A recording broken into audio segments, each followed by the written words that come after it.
When air conditioning units activate and cause lights to dim, several potential issues within the electrical system should be investigated. Firstly, voltage drop could be the culprit. Air conditioning units, especially during startup, demand high current. This surge of current can create a voltage drop across the electrical wiring, temporarily reducing the voltage available to other circuits, including the one powering the lights. Long electrical runs within the house or wiring that is not adequately sized for the load can exacerbate this issue. Secondly, neutral load imbalance may be the cause. If multiple air conditioning units share a common neutral wire, and one unit draws considerably more current than the other, an imbalance can occur. This imbalance in the neutral conductor can lead to voltage fluctuations that affect other circuits connected to the same neutral, manifesting as dimming lights. Thirdly, loose connections or faulty wiring are a common cause of voltage drops and fluctuations. Loose connections at outlets, switches, light fixtures, within the breaker panel or at the air conditioning units themselves can create resistance in the circuit, leading to voltage drops. Damaged or corroded wiring can also contribute to this problem. Fourthly, a ground fault can cause similar symptoms. A ground fault occurs when electricity strays from its intended path and flows through the grounding system. This unintended current flow can disrupt the voltage balance in the electrical system, leading to voltage dips and fluctuations. Finally, a faulty contactor within the air conditioning unit can also contribute to the problem. The contactor is an electrical switch that controls the flow of power to the air conditioner's compressor and fan. If the contactor is worn out, damaged, or malfunctioning, it can cause erratic voltage fluctuations or intermittent power loss, which in turn can affect the lights. To resolve the issue of lights dimming when the air conditioning turns on, several solutions can be implemented. Firstly, increase the wiring capacity. If voltage drop is identified as the primary cause, upgrading the electrical wiring to a larger gauge can significantly reduce the voltage drop. Larger gauge wires have lower resistance, allowing them to carry more current with less voltage loss. Additionally, adding dedicated circuits for the air conditioning units can distribute the load more evenly and reduce the current draw on existing circuits. Secondly, balance neutral loads. If the air conditioning units are sharing a common neutral wire, consider separating them by providing each unit with its own dedicated neutral wire. This can be achieved by adding a sub-panel specifically for the air conditioning units or by running dedicated neutral wires back to the main electrical panel. Separating the neutral conductors ensures that each unit's current draw does not affect the voltage stability of other circuits. Thirdly, inspect and tighten connections. A thorough inspection of all electrical connections is crucial. Check for any loose screws, corroded wires, or damaged connectors. Pay close attention to connections at the breaker panel, outlets, switches, light fixtures, and the air conditioning units. Tighten any loose connections and replace any damaged wiring or components. Using a torque screwdriver to tighten connections to the specified torque value can help ensure proper contact and prevent future loosening. Fourthly, check for ground faults. Use a voltmeter to test for the presence of ground faults. Set the voltmeter to alternating current volts and measure the voltage between a known good ground and various points in the electrical system, such as the neutral wire, equipment housings, and metal conduit. Any significant voltage reading indicates a potential ground fault. If a ground fault is detected, contact a qualified electrician immediately to locate and repair the fault. Ground faults can be dangerous and can pose a risk of electric shock or fire. Finally, replace a faulty contactor. If the contactor within the air conditioning unit is suspected of being faulty, replace it with a new one. Ensure that the new contactor is rated for the appropriate amperage and voltage for the air conditioning unit. A qualified electrician should perform this task to ensure proper installation and safety. When inspecting and working on electrical systems, always prioritize safety. Firstly, disconnect the power. Before working on any electrical components, turn off the power at the breaker panel. Verify that the power is off by using a non-contact voltage tester or a multimeter. Secondly, use appropriate personal protective equipment. Wear safety glasses to protect your eyes from debris. Wear insulated gloves to protect against electric shock. Thirdly, work in a dry environment.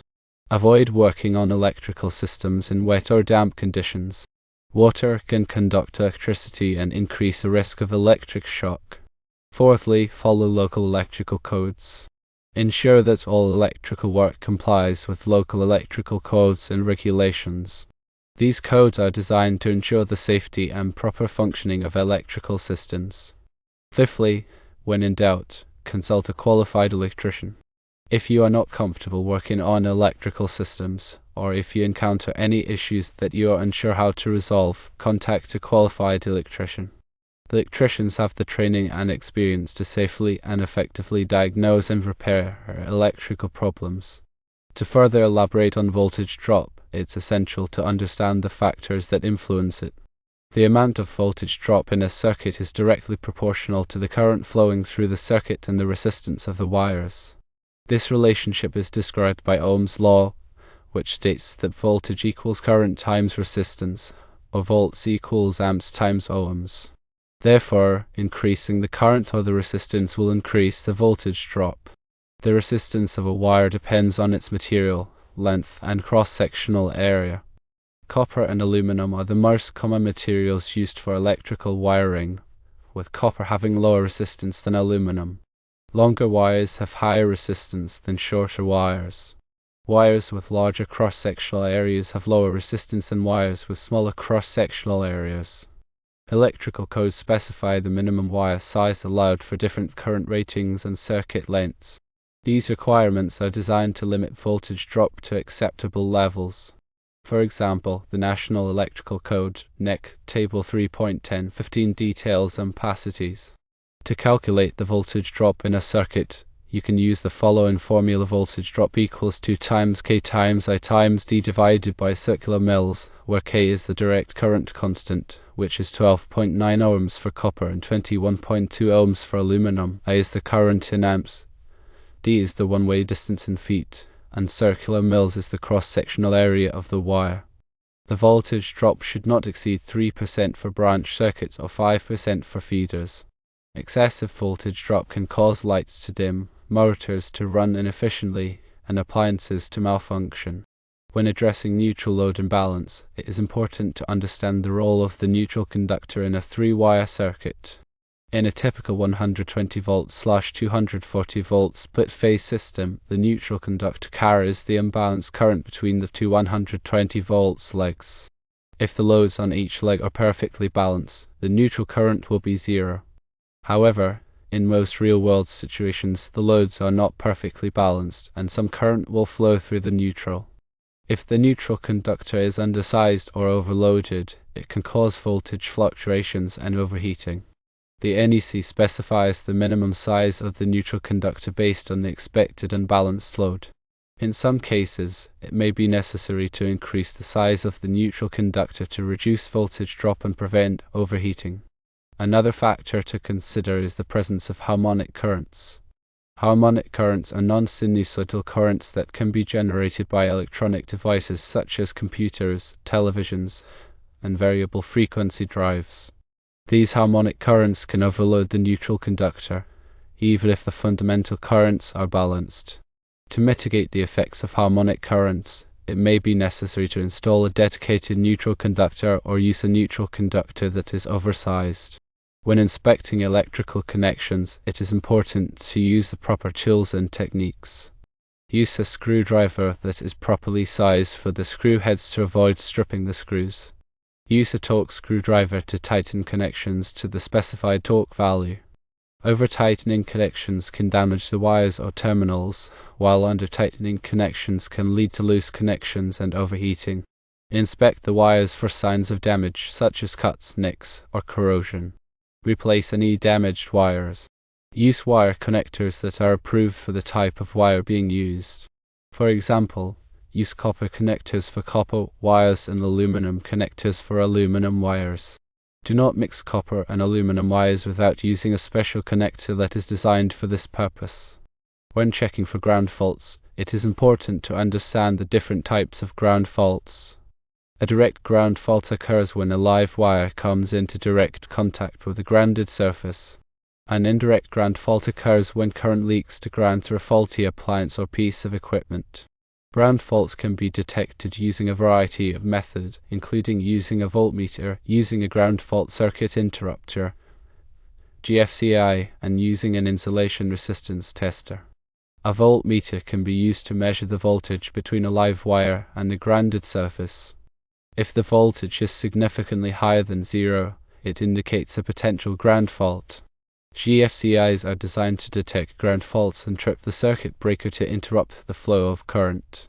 GFCIs are required in areas where there is a high risk of electric shock, such as bathrooms, kitchens, and outdoor areas. An insulation resistance tester, also known as a megameter, is used to measure the resistance of the insulation on electrical wires. Low insulation resistance indicates a potential ground fault. When replacing a faulty contactor, it is important to select a contactor that is properly rated for the air conditioning unit. The contactor must be rated for the voltage, current, and horsepower of the air conditioning unit. The contactor should also be UL listed or certified by another recognized testing laboratory. When installing the contactor, follow the manufacturer's instructions carefully. Ensure that all connections are tight and secure. When troubleshooting electrical problems, it is often helpful to use a systematic approach. Firstly, gather information about the problem. Ask questions such as when did the problem start, what are the symptoms, and what have you tried so far. Secondly, inspect the electrical system for any obvious signs of damage, such as loose wires, burnt components, or water damage. Thirdly, use a multimeter to measure voltages, currents, and resistances. Compare the measured values to the expected values. Fourthly, isolate the problem to a specific circuit or component. This can be done by disconnecting circuits or components one at a time until the problem disappears. Fifthly, repair or replace the faulty circuit or component. Finally, test the electrical system to ensure that the problem is resolved. In addition to the above-mentioned causes and solutions, there are a few other factors that can contribute to lights dimming when the air conditioning turns on. Firstly, the age of the electrical system. Older electrical systems may have deteriorated wiring or components that are not able to handle the load of modern appliances. Secondly, the size of the service entrance. The service entrance is the point where the electrical wires enter the house from the utility company. If the service entrance is too small, it may not be able to supply enough power to the house. Thirdly, the type of lighting used. Incandescent lights are more susceptible to voltage fluctuations than other types of lighting, such as light-emitting diode, LED lights. Upgrading to LED lights can reduce the amount of dimming that occurs when the air conditioning turns on. When working with electrical systems, it is always important to follow safety precautions. Always disconnect the power before working on any electrical components. Wear safety glasses and insulated gloves. Work in a dry environment. Follow local electrical codes. When in doubt, consult a qualified electrician.